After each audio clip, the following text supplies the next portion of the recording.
হিন্দু পুরাণে প্রধান তিনজন আরাধ্য ব্রহ্মা, বিষ্ণু, শিব, যাদের একত্রে ত্রিমূর্তি বা ত্রিদেব বলা হয়ে থাকে। ভগবান ব্রহ্মা হলেন সৃষ্টিকর্তা, ভগবান বিষ্ণু হলেন পালনকর্তা এবং ভগবান শিব হলেন সংহারকর্তা। এই ত্রিদেবের দ্বারা সংসারে অনবরত পরিবর্তন ঘটতে চলেছে। আপনি কি জানেন ভগবান হওয়ার পরেও একবার শ্রীহরি ভগবান বিষ্ণুর মস্তক কাটা গিয়েছিল? জানলে অবাক হতে পারেন। তবে ভগবত পুরাণে উল্লেখ রয়েছে। সকলকে আমাদের চ্যানেল বিধায়কনাথ বাপ্পায় স্বাগত। আজকে আমাদের আলোচ্য বিষয় হলো কোন ভুলের কারণে কাটা পড়েছিল ভগবান বিষ্ণুর মস্তক। এই বিষয়ে বিস্তারিত জানতে ভিডিওটি শেষ পর্যন্ত দেখবেন।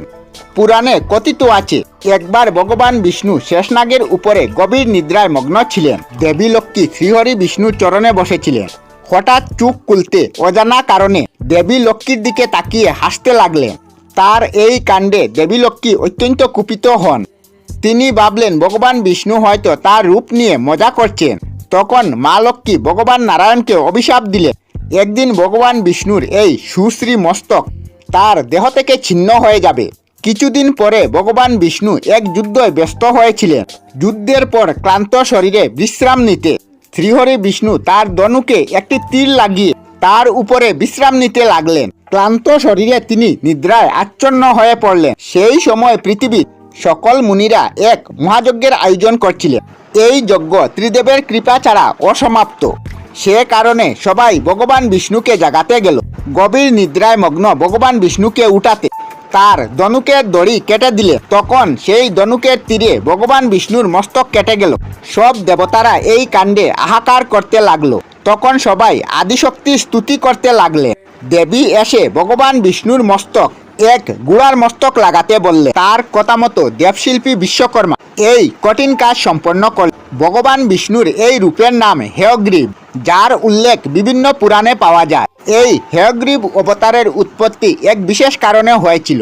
মধু কৈটব নামক দুই ভয়ানক অসুর ভগবান ব্রহ্মার বেদ চুরি করে নিয়ে গিয়েছিল। তারা বরপ্রাপ্ত ছিল। অশ্বমুখী দেবতা ছাড়া কেউ তাদেরকে বধ করতে পারবে না। ফলস্বরূপ হয়গ্রীব নারায়ণ তাদের দমন করে ব্রহ্মার বেদ ফিরিয়ে দিলেন। তবে এই কাহিনী অন্য পৌরাণিক তত্ত্বে ভিন্নভাবে বর্ণিত রয়েছে, যেখানে মধুকৈটব বধ করেছিলেন স্বয়ং আদিশক্তি মহামায়া, আর বেদ চুরি করেছিল হয়গ্রীব নামক এক অসুর। তাকে বধ করতে নাকি ভগবান বিষ্ণু এই বিশেষ রূপ ধারণ করেছিলেন। হিন্দু পুরাণে কিছু তত্ত্বে ভগবান হয়গ্রীবকে বিদ্যা এবং ভাগ্যের দেবতা বলা হয়েছে। হয়গ্রীব অবতারের বিশেষ উল্লেখ পাওয়া যায় পঞ্চমুখী হনুমানের ক্ষেত্রে, যেখানে ভগবান হনুমানের পঞ্চমস্তকের একটি মস্তক ভগবান হয়গ্রীবের মস্তক। আমরা আমাদের চ্যানেলে সব ধরনের ভিডিও আপলোড করি, যেমন ব্লগ, নিউজ, কুকিং ভিডিও, ধার্মিক আলোচনা ইত্যাদি। যদি আপনারা এই ধরনের ভিডিও দেখতে পছন্দ করেন তাহলে এই চ্যানেলটি নিশ্চয়ই সাবস্ক্রাইব করবেন।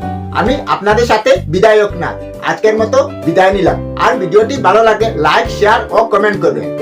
ভিডিওটি সম্পূর্ণ দেখার জন্য অশেষ ধন্যবাদ।